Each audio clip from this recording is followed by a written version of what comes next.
Salvete discipuli. This is Makistra Buddy, and this lesson is all about the verbs. So we'll start off with looking at our personal endings. The first person most often will end in O. Sometimes it will end in M, and you would translate it as I plus whatever verb it is. So I run, I talk, I walk, I see. S is the second person singular, so you verb. T is third person singular, he, she, or it. You may not have seen this before, subject.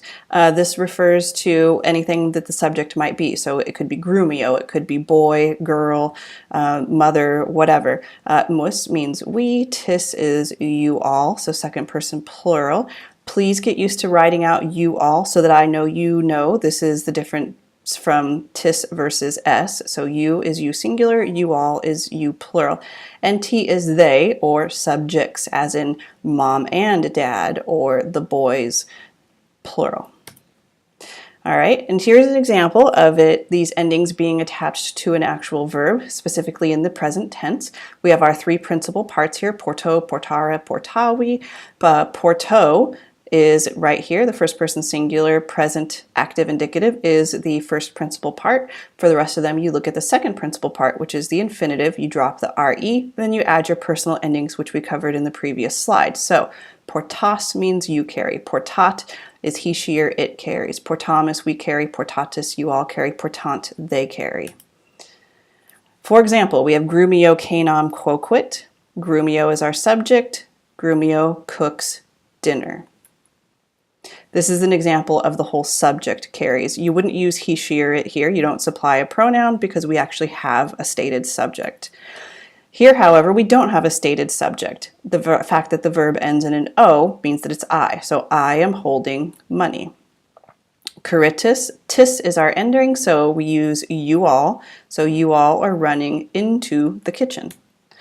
Next, we have the irregular verb to be, sum esse fui. This is the present tense.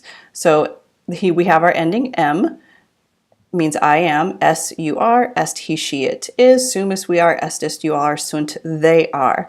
The regular verb to be actually isn't as irregular as a lot of people think, because we do have a pattern for our endings. SU is used 3 different times, and then ES is used 3 times as well. So it's not as irregular as most people think. Some examples: nonne estis contenti. Are you not satisfied? You all, I should say, not just you. Quoquus est in culina. The cook is in the kitchen. Mater et pater sunt laeti. So mother and father are happy. Next, we have the imperfect tense. I'm going to go back to porto, just to be consistent in my example. In green, we have our personal endings here. M means I, S means you, singular, so on and so forth. The A here, this is our thematic vowel. Some people like to call it the glue that holds your base to your personal endings. And then we also have a BA, the items in blue. Those are your tense indicators. This BA here lets you know that you are in the imperfect tense. The way that you translate the imperfect tense is with a was plus the ing, or sometimes it'll have to be were. So I was carrying, portabas you were carrying, portabat he was carrying, portabamus we were carrying, and so forth. Some examples: seri per viam ambulabant. The slaves were walking through the street. Grumio canem timabat. Grumio was afraid of the dog. In cubiculo domiebamus. We were sleeping in the bedroom. And then back to our irregular form of to be in the imperfect tense. We have our personal endings, mst, mustis, nt, and then era is the base for all of these. So eram, eras, erat, eramus, eratus, erant. I was, you were, it was, we were, you all were, and they were.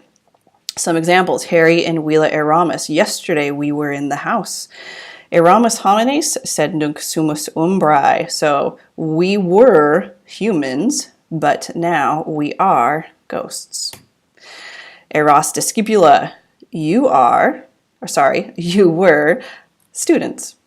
All right, and now we have the perfect tense. Okay, the perfect tense comes from the third principal part. You can see that the third principal part is actually the first person singular. This and this are exactly the same. A is our glue. Again, that's our indicator that we're in the first conjugation as well. For this one, and for this one only in the first conjugation, we have a V here. You need to get into the habit of not rely, or get out of the habit of relying on the V as an indicator for the perfect tense, because most other tenses do not have this V.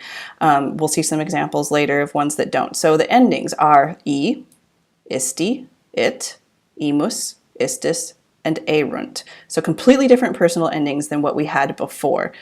Some examples. Clemens clamorum audiuit. Clemens heard a shout.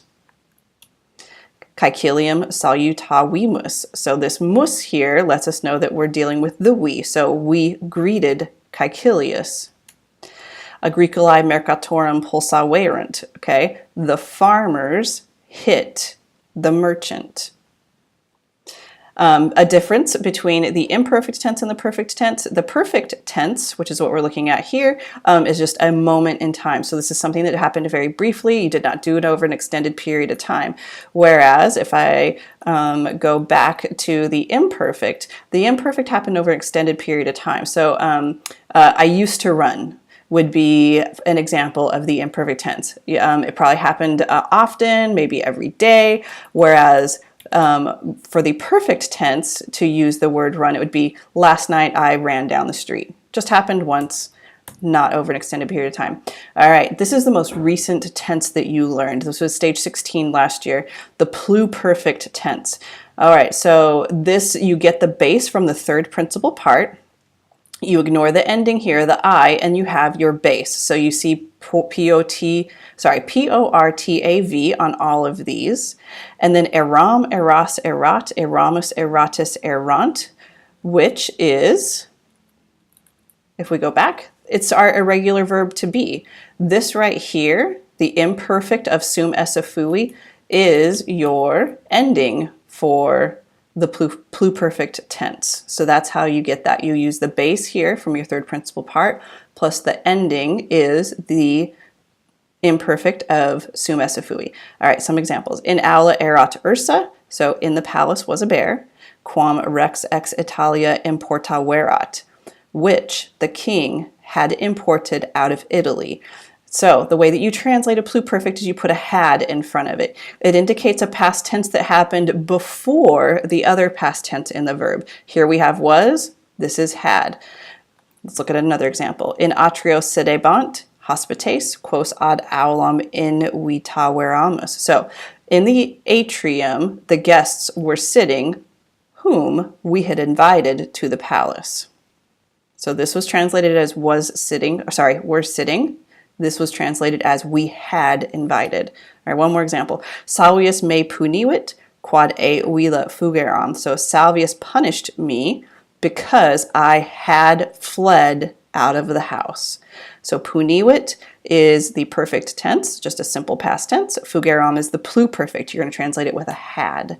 All right, so let's look at the all 5 conjugations. We got first, second, third IO, and the fourth. Portare is our model example for the first conjugation. It has that A there as its indicator. Docere is our model for the second conjugation. Notice it has an accented E. Third conjugation, our model is trahera. It has an unaccented E. The third IO also has an unaccented E in the infinitive, but it has an IO in the first principal part. So this, for example, would be capio, capera, capivi. Fourth conjugation is audire. It has an accented I. All right, some uses for the infinitive. We have 2 main uses right now. The complementary infinitive, meaning that it completes the idea of the main verb. We also can use an infinitive as the subject. The first example is an infinitive as the subject. So it is necessary to carry the food. Or you could put, in English we like to put the subject first. So to carry food is necessary. So there you have it as the subject of the sentence, but it is an infinitive. All right, this is an example as a complementary infinitive. So Magister Latinum docere vult. The teacher wants to teach Latin. This is another example of a complementary infinitive, meaning it's completing the main verb. All right, so debase is our main verb. You ought to drag the wagon to the barn. Another example, also a complementary infinitive, diem capere cupimus. We wish to seize the day. Canes audire potestis. This is another complementary infinitive. You all are able to hear the dogs. All right, one of the reasons why we're starting off our big massive review with verbs is because the verb is one of the most, if not the most important part of the sentence. If you can find the verb and figure out what is going on, the person, number, tense, that can really direct you in the guide you in translating the rest of the sentence. So keep calm and find the verb. Walete.